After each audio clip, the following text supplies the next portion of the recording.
Bismillahirrahmanirrahim. Warm welcome to all of you in unique second year online lectures. My name is doctor Daniyal और college में और evening में बहुत सारे बच्चे ऑलरेडी मेरे पास पढ़ रहे हैं 106 में और 109 में। हम लोग बेटा लास्ट 2 चैप्टर्स की तरफ जा रहे हैं सिलेबस के। लास्ट टाइम जो हमने चैप्टर पढ़ा था वो चैप्टर नंबर 27 था, दैट वाज इन्वायरमेंट। बहुत ही सिंपल चैप्टर, 50% चैप्टर कटा हुआ है ALP में, बाकी रिमेनिंग 50% को हमने कवर अप किया था। उसमें जितने भी लॉन्ग हैं, जितने भी शॉर्ट हैं, वो सब मैंने आपको करवा दिए थे। अब हम बेटा शुरू कर रहे हैं chapter number 24, that is evolution. Evolution बेटा क्या है? इसको बोलते हैं इर्तिका। It refers to what? Evolve होना, राइट। अगर मैं इसको डिफ़ाइन करूं, देखें हालांकि इंट्रो तो ALP में शामिल नहीं है, लेकिन इसको थोड़ा सा डिफ़ाइन करते हैं सो दैट आप सबके लिए इजी हो जाए। लेक्चर मैं बोल भी रहा हूं और बहुत सारे पॉइंट्स बोर्ड पे लिख भी रहा हूं। आपको अगर कोई पॉइंट जल्दबाजी में आपको लगे कि आपने कंसंट्रेट नहीं किया, नहीं सुना, तो आप रिवाइंड कर लें और दोबारा सुन लीजिएगा। और नीचे एक ऑफिशियल नंबर फ्लैश हो रहा है, उसके ऊपर आप मैसेज करके मुझे पूछ भी सकते हैं कि सर इस पॉइंट में और हम क्या लिखें, कैसे लिखें और किस अंदाज में तैयार करें इसको। अच्छा, अब हम बेटा एवोल्यूशन को शुरू करते हैं। It is a process, right, the natural process you can say that have transformed life on earth. ठीक है, natural process that has transformed life on the earth is evolution. ठीक हो गया। और एवोल्यूशन जो प्रोसेस है, उस प्रोसेस की बुनियाद जिस बंदे ने बेटा रखी थी, मैं सिर्फ इंट्रो में आपको कुछ पॉइंट्स क्लियर कर रहा हूँ, फिर हम इंशाल्लाह इसको टॉपिक की तरफ बढ़ा देंगे। एवोल्यूशन की बुनियाद जिस बंदे ने रखी थी उसका नाम था चार्ल्स डार्विन।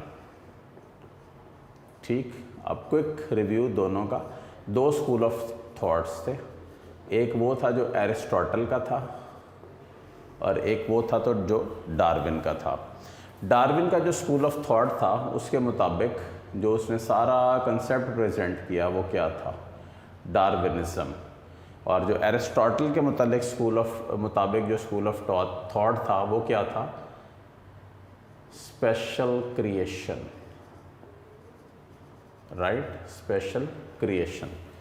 तो स्पेशल क्रिएशन से क्या मुराद है कि तमाम living organisms are created in their present form as such, और वो इसी फॉर्म में एग्जिस्ट करते हैं, इसको बोलते हैं स्पेशल क्रिएशन। और एरिस्टोटल का स्कूल ऑफ थॉट था दुनिया में बड़ी तादाद में लोग ऐसे हैं जो स्पेशल क्रिएशन या क्रिएशनिस्ट होते हैं। वो बेसिकली क्या कहते हैं कि दुनिया में जो इंसान, जो जानवर जैसे आया है वो उसी फॉर्म में एग्जिस्ट करता है। और सेकंड हमारे पास क्या है? क्रिएशनिस्ट के कॉन्ट्ररी क्या है हमारे पास बेटा? डार्विनिज्म। उसमें क्या होता है कि जो नए से नए स्पीशीज़ इवॉल्व होते हैं, एग्जिस्ट करते हैं, वो वक्त के साथ साथ चेंज होते जाते हैं और वही हैं जो मज़ीद चेंजेस शो करते रहते हैं। तो उसको आप बोलते हैं डार्विन स्कूल ऑफ थॉट। ठीक, अच्छा, अब हम बेटा पहला लॉन्ग क्वेश्चन वाइज शुरू करते हैं। बोर्ड में 2014 में, 2016 में और 2017 में आया। सवाल पढ़ दूँ आपको। Explain the various theories which show evolution from pro to eukaryotes. सही, explain the various theories which show evolution from prokaryotes to eukaryotes। अब ये क्या हैं जो इस एवोल्यूशन पैटर्न को शो करती हैं? पहली हमारे पास है, उसको बोलते हैं वेंट हाइपोथेसिस। पहली बात तो है कि सब हाइपोथेसिस हैं। What does that mean? Hypothesis हैं, मफरूज़े हैं, क्योंकि गैब का इल्म सिर्फ अल्लाह के पास है और उसी ज़ात को पता है कि कौन सी चीज़ कैसे, कहाँ और क्यों इवॉल्व हुई है। इसके अलावा बेटा किसी के पास कोई अंडरस्टैंडिंग और नॉलेज नहीं है किसी चीज़ से भी रिलेटेड। अच्छा, जो वेंट हाइपोथेसिस है उसके ऊपर 2 लाइनें किताब में लिखी हुई हैं, मैं शुरू से पढ़ देता हूँ। One of the hypothesis trying to explain the origin of life is that it may have begun deep in the oceans in under water hot springs. क्या नाम है उन स्प्रिंग्स का? Hydrothermal vents, right. तो ये बेसिकली जो गर्म पानी के चश्मों का जिक्र कर रहा है वो ये बता रहा है कि ज़िंदगी की इब्तदा जो हुई थी वो कहाँ से हुई थी? Hydrothermal vents. ये ज़ेर ज़मीन गर्म पानी के चश्मे हैं। और उसको यहाँ पे मिला क्या था? उसको यहाँ पे मिला था एक बैक्टीरिया जिसका नाम है आर्ची बैक्टीरिया। आर्ची बैक्टीरिया जो है वो 120 डिग्री सेल्सियस तक टॉलरेट कर सकता है टेम्परेचर, ठीक। आर्ची बैक्टीरिया 120 डिग्री सेल्सियस तक टेम्परेचर टॉलरेट कर सकता है। और इस बैक्टीरिया में एक एंजाइम होता है, उसका नाम भी बता दूं, टैक पॉलीमरेज। 23वां चैप्टर बेटा जब पढ़ेंगे उसमें काम आएगा। टैक पॉलीमरेज का दूसरा नाम है डीएनए पॉलीमरेज। अब अगर मेरे बच्चों ने चैप्टर 20 पढ़ा हुआ है तो डीएनए पॉलीमरेज क्या है? डीएनए पॉलीमरेज वो एंजाइम है जो टेम्परेचर स्टेबल है और 72 डिग्री सेल्सियस के ऊपर भी एक्ट कर सकता है, और इसके अलावा वो अपना टूटता भी नहीं है। और डीएनए रेप्लिकेशन का बेटा बुनियादी एंजाइम है। किसका? डीएनए रेप्लिकेशन का। अच्छा, ये तो हमारे पास हो गया with regards to the vent hypothesis. अगर यहाँ पे देखें तो ये यहाँ पे ये भी लिखा हुआ है कि जो यूकैरियोट्स हैं वो कब इवॉल्व हुए? 1.5 बिलियन ईयर्स अगो। प्रोकैरियोट्स कब हुए? 3.5 बिलियन ईयर्स अगो। पहली लाइफ जो थी दुनिया में वो कौन थी? प्रोकैरियोट्स। ये सब बातें एमसीक्यूज़ के लिए आपने करनी है। वेंट हाइपोथेसिस हो गई। Now the main hypothesis is endosymbiont hypothesis. What is endosymbiont hypothesis? जी बेटे, ये क्या होता है endosymbiont? Endo means within और सिम्बायोंट वर्ड निकला सिम्बायोसिस से। What is symbiosis? कोई से दो ऑर्गेनिजम्स के दरमियान में रिलेशनशिप जिसमें दोनों को फ़ायदा हो, या एक को फ़ायदा या एक को नुकसान, या एक को फ़ायदा दूसरे को ना फ़ायदा ना नुकसान हो, इसको बोलते हैं सिम्बायोसिस। यानी कि बेटा इसकी 3 टाइप्स हैं, नॉलेज के लिए बता रहा हूँ। एक का नाम है पैरासिटिज्म, दूसरे का क्या नाम है? कमेंशियलिज्म, और बेटा तीसरे और आखिरी का क्या नाम है आपके पास? म्यूचुअलिज्म, ठीक। अच्छा, अब हम अगर देखें एंडो सिम्बायोंट हाइपोथेसिस तो ये प्रपोज किसने की थी? लाइम मर्कुलिस ने। इसके पास बेटे कोई ऐसा सच ना एक्सपेरिमेंटल प्रूफ नहीं था इस हाइपोथेसिस का कैसे है, लेकिन देखते हैं कि उसने क्या इसको दिया। मैं इसको डायग्रामेटिकली एक्सप्लेन कर रहा हूँ, आप थ्योरी खुद भी पढ़ के देखिएगा। ये एक प्रोकैरियोटिक सेल है जिसका नाम आप लगा लो amoeba, right. She is travelling in the water, all of a sudden she sees, अब इसकी आंखें नहीं हैं तो इसका मतलब शी सेंसेस एरोबिक बैक्टीरिया, ठीक है, aerobic bacteria moving towards the amoeba. ये क्या करता है? अपने सूडोपोडिया को आगे करता है और अमीबा को सराउंड कर लेता है, मतलब इसका जो सेल मेम्ब्रेन है उसके साथ ये सराउंड कर लेता है, ठीक। और वो फिर इसका हिस्सा बन जाता है। तो जब ये एरोबिक बैक्टीरिया अंदर आ गया तो इसने इसको खाया नहीं, डाइजेस्ट नहीं किया, इसको स्टेबल कर दिया। वर्ड लिखा हुआ है, instead of ingesting this bacteria it stabilized it, इसको स्टेबल कर दिया। और स्टेबल करने के बाद क्या हुआ कि ये एरोबिक जो बैक्टीरिया अंदर आया था उसने बेटा माइटोकॉन्ड्रिया बना दिया। क्या बना दिया? माइटोकॉन्ड्रिया। अच्छा, नेक्स्ट कुछ अरसे बाद, हज़ारों साल ले लो या 100 साल ले लो, नो वन नोज़, यही प्रोकैरियोटिक सेल अमीबा की तरह का उस वक्त का हैविंग द माइटोकॉन्ड्रिया जा रहा था तो इसको स्पाइरल शेप्ड बैक्टीरिया नजर आए। You know the name of these? स्पाइरोकीट्स, ठीक। उसने इसको भी बेटा इंजेस्ट कर लिया और इसको डाइजेस्ट नहीं किया, इंजेस्ट करके छोड़ दिया। तो इसने क्या किया? इसने फ्लैजेला इस तरह बना दिया, राइट। इसका मतलब ये हुआ कि पहले ये प्रोकैरियोटिक सेल नॉन मोटाइल था, अब ये सेल क्या हो गया? मोटाइल हो गया। थर्ड,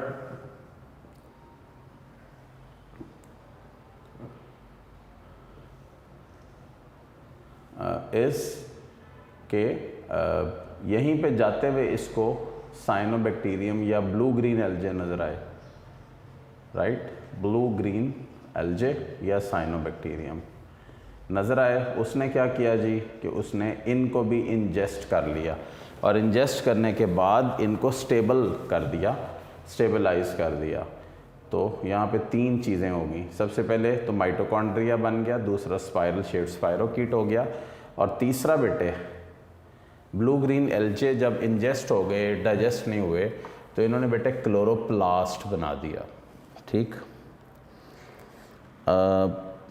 मुझे तो बेटे स्टोरी लगती है, माजरत के साथ, एक अजीबोगरीब किस्म की कहानी है जिसमें पता नहीं चलता कि कैसे प्रोकैरियोटिक सेल तक आप पहुँचे, और फिर वहाँ से समझ नहीं आती कि कैसे प्रोकैरियोटिक सेल से आप यहाँ तक पहुँच गए, जिसमें आपने ये सारा प्रोसेस देखते हुए ये एक नया यूकैरियोटिक सेल बन गया इसमें। This is eukaryotic.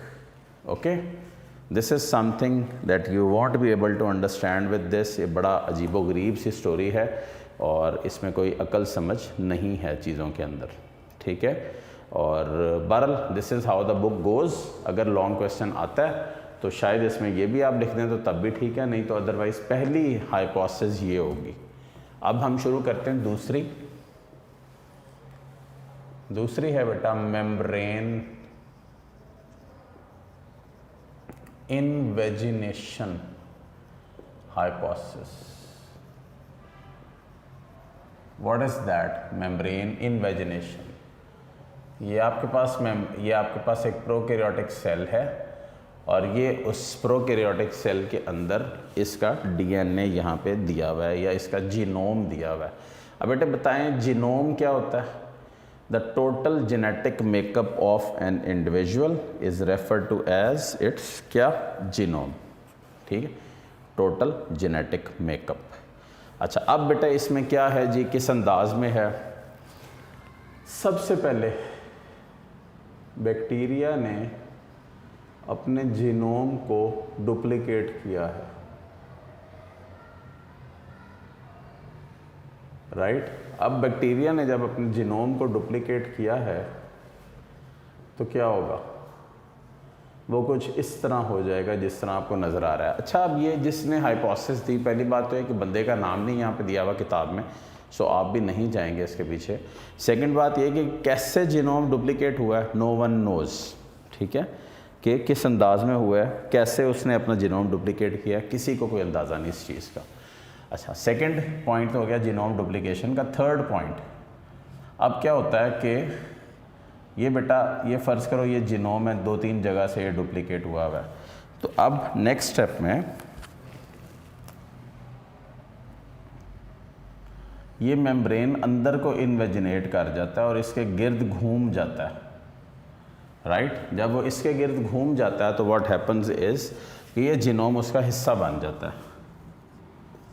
ठीक, और अब हमारे पास 3 चीज़ें बन जाती हैं, एक माइटोकॉन्ड्रिया, दूसरा क्लोरोप्लास्ट, तीसरा न्यूक्लियस, MCN।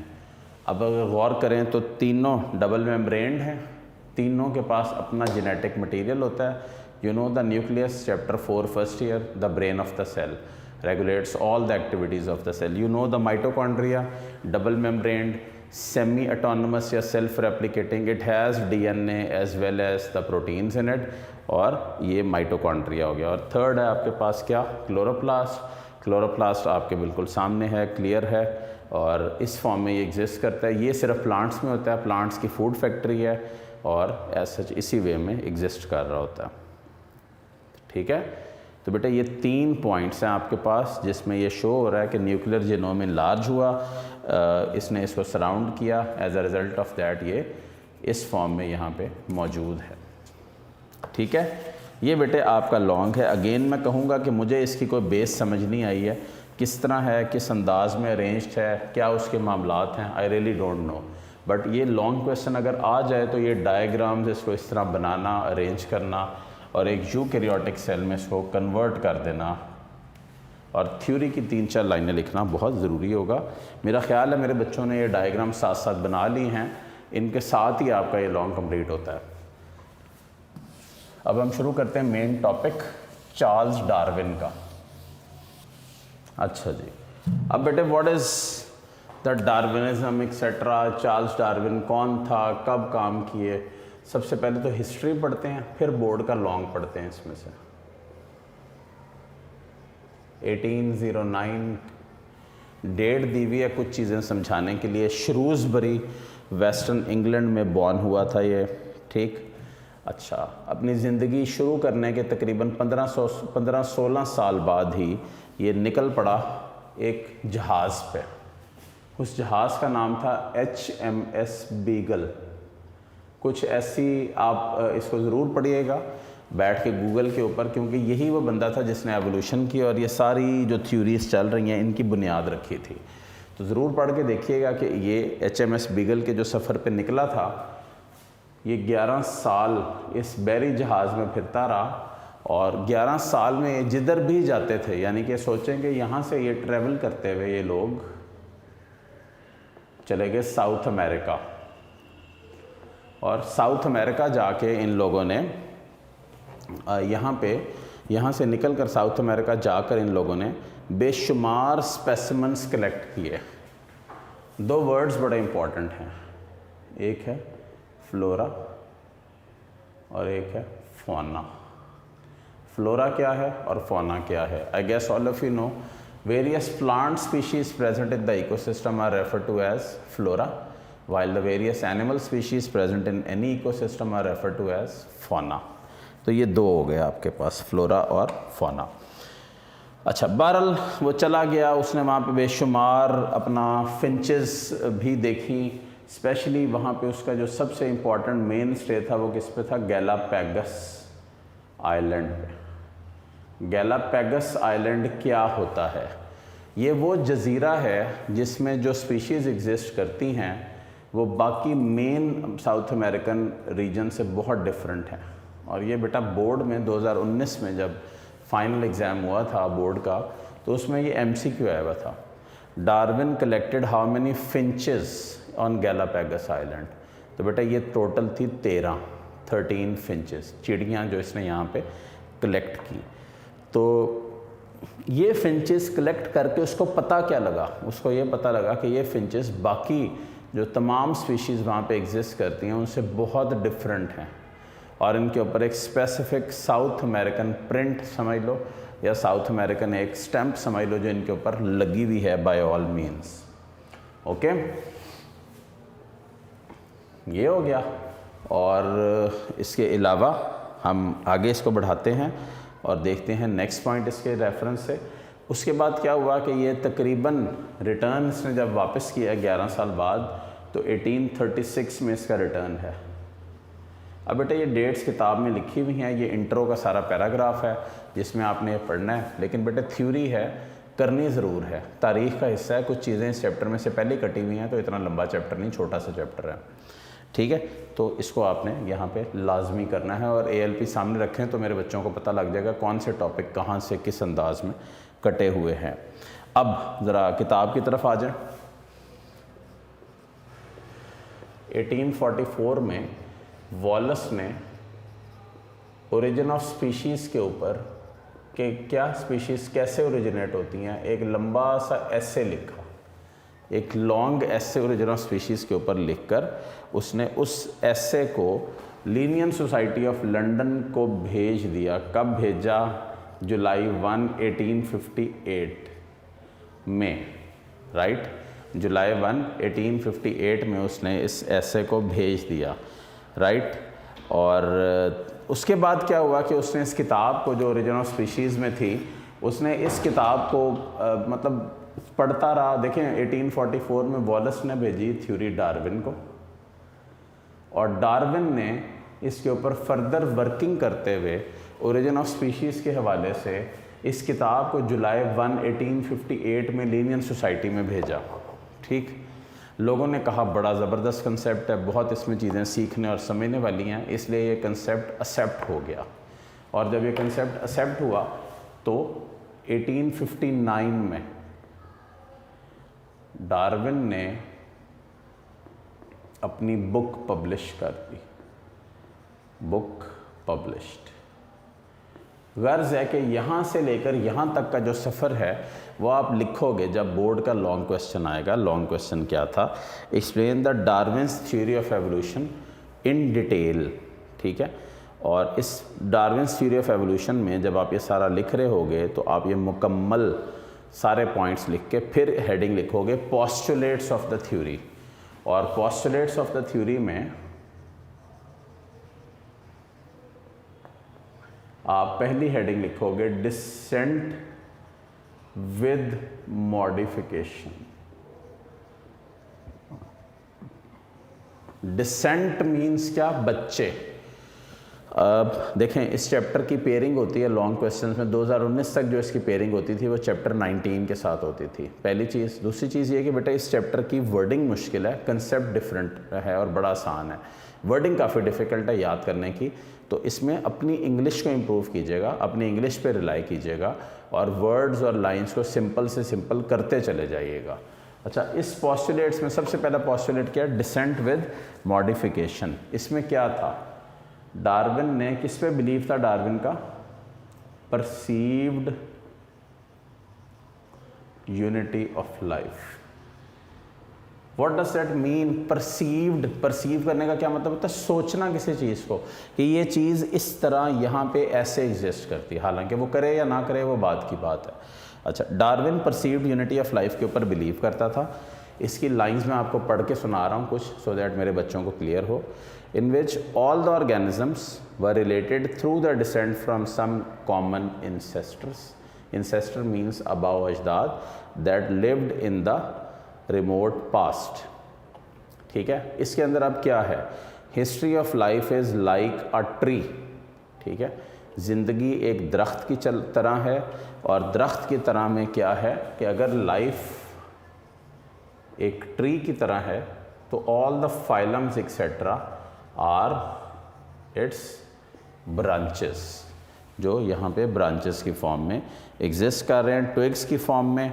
और हर फॉक पे ऑफ द एवोल्यूशनरी ट्री के हर फॉक के ऊपर एक ग्रुप या फाइलम मौजूद है। बेसिकली ये रिलेट कर रहा है कि ज़िंदगी की इब्तदा हुई थी एक बैक्टीरियम से, जिसका नाम वगैरह बेटे मैंने ऑलरेडी आपको लिख के पहले बताया है कि history of life started from archaebacteria, जो टेम्परेचर टॉलरेंट है 120 पे एग्जिस्ट कर सकते हैं। उसका नाम भी एक किताब में लिखा हुआ है, थर्मस इक्वेटिकस। ठीक है, और उससे एक एंजाइम हासिल होता है, उसका नाम है डीएनए पॉलीमरेज। ये वो मेन एंजाइम है जो रेप्लिकेशन के लिए बुनियाद रखता है। ठीक, तो ये हमारे पास है at each fork is a ancestor common to all lines of evolutionary branching from the fork. ठीक है बेटा जी, ये हो गया नंबर 2। सेकंड पॉइंट जो हम यहाँ पे करने जा रहे हैं वो क्या है?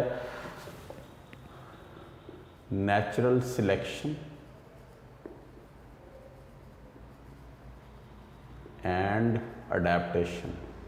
अच्छा, अब इसमें जी मुख्तलिफ हेडिंग्स बेटा बनाएंगे, कुछ लाइंस के मैं आपको मतलब समझाऊंगा। उर्दू में जो चीज़ें मैं बता रहा हूँ जो आप वहाँ पे लिख सकते हैं उनको ज़रूर लिखें और फिर उन वर्ड्स को इस्तेमाल करते हुए अपना मसला सीधा करें। देखें, इसमें नेचुरल सिलेक्शन और अडेप्टेशन में क्या है?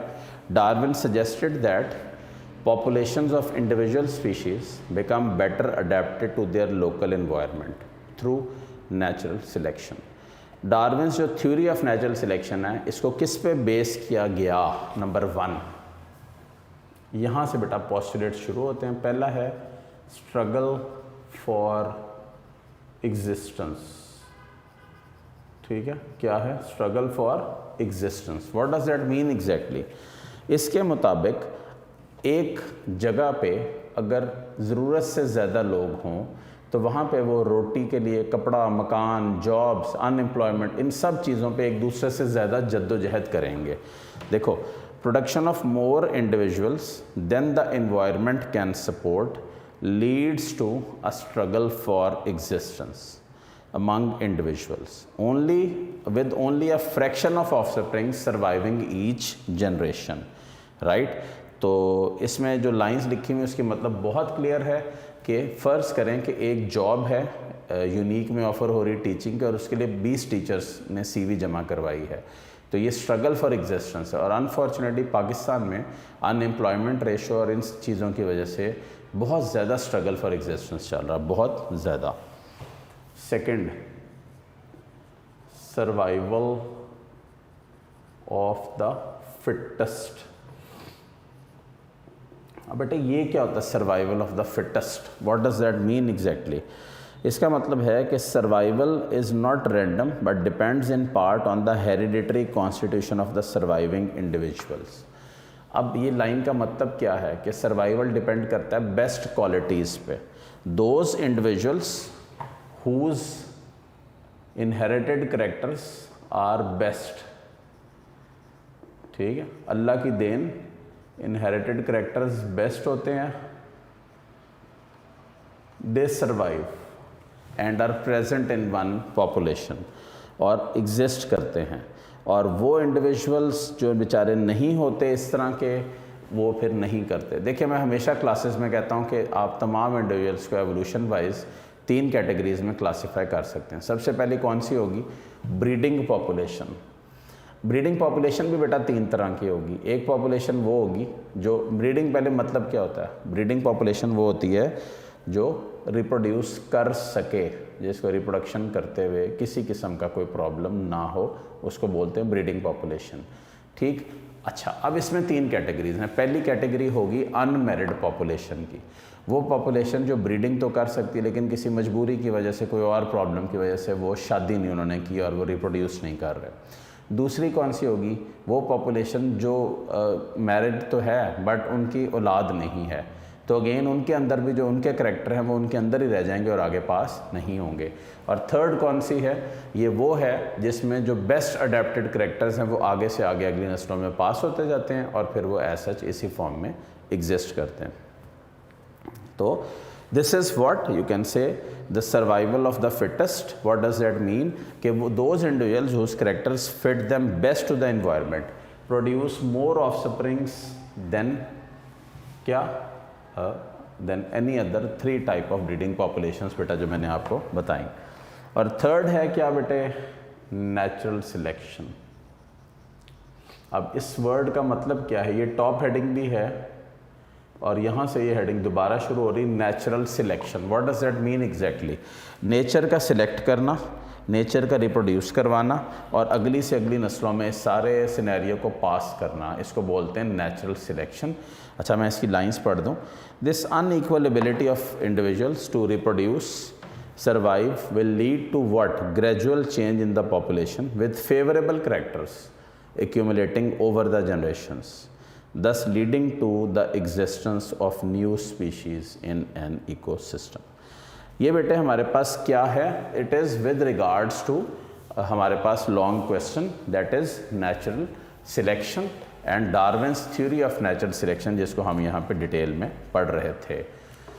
अच्छा, अब हमने बिल्कुल इसको एंड के ऊपर अगर देखें आप चैप्टर 24 में, तो एंड के ऊपर बेटे इसमें थोड़ा सा लिखा हुआ है, एक पैराग्राफ सा बना हुआ है, उसका नाम है नियो डार्विनिज्म। मैं आपको ज़रा ये पढ़ के सुना दूँ, नियो डार्विनिज्म, और हम इसको एक दफ़ा रिव्यू कर लें। देखें इसमें कुछ लाइंस भी हैं जो थोड़ी सी डिफ़िकल्ट है। Origin of species convinced most biologist that species are products of evolution. पहला MCQ तो ये हो गया इस लाइन में से। Important turning point for evolutionary history was the birth of population genetics. ये वर्ड ज़रूर करें, population genetics. What is this? Population क्या होता है? Group of individuals of the same species living at the same place at the same time. Population को पहले 2 categories में कर लें। कौन सी? नॉन ब्रीडिंग पॉपुलेशन और दूसरी ब्रीडिंग पॉपुलेशन, ठीक। नॉन ब्रीडिंग पॉपुलेशन और breeding population. Non breeding population कौन सी होगी? वो पॉपुलेशन जो नॉन ब्रीडिंग है, मीन्स ये कि which is not able to breed out is refer to as non breeding. और वो पॉपुलेशन जो ब्रीड कर सकती है और नई से नई ऑफस्प्रिंग्स बना सकती है, उसको क्या बोलते हैं? ब्रीडिंग पॉपुलेशन, ठीक है। अब आगे पढ़ते हैं। दस अ कॉम्प्रीहेंसिव थ्योरी, 4th लाइन से यहाँ से आप इस शॉर्ट को शुरू करेंगे, of evolution that became known as what? यहाँ पे वर्ड लिख रहा हूँ, नियो डार्विनिज्म, या क्या बेटे? Modern census. क्या मतलब?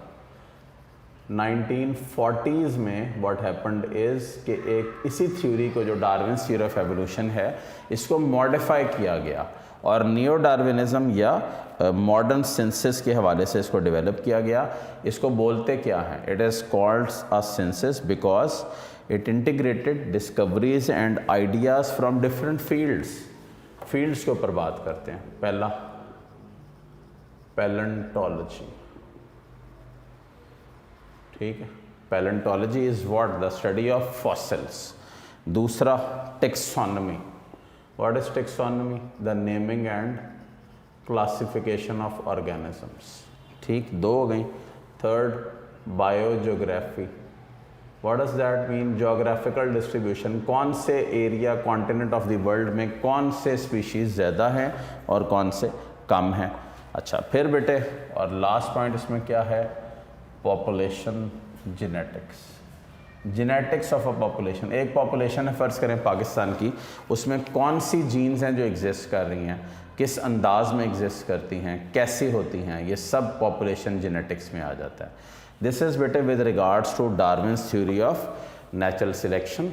And Darwin's theory of natural selection अपनी जगह, नियो डार्विनिज्म को आप इसके 7 पोस्टुलेट्स के एंड पे लिख सकते हैं, लेकिन ज़रूरी नहीं होगा, आप उसको क्लोज करके इसको शॉर्ट के लिए भी तैयार कर सकते हैं। इंशाल्लाह जब हम नेक्स्ट लेक्चर में मिलेंगे तो हम एविडेंस ऑफ एवोल्यूशन करते हुए कुछ फैक्टर्स को पढ़ के इस चैप्टर को इंशाल्लाह क्लोज कर देंगे। रेगुलरली नमाज़ पढ़ें, अल्लाह ताला से दुआ करें और एग्ज़ाम की तैयारी भरपूर अंदाज में करें। Wish you all good luck. अल्लाह हाफ़िज़।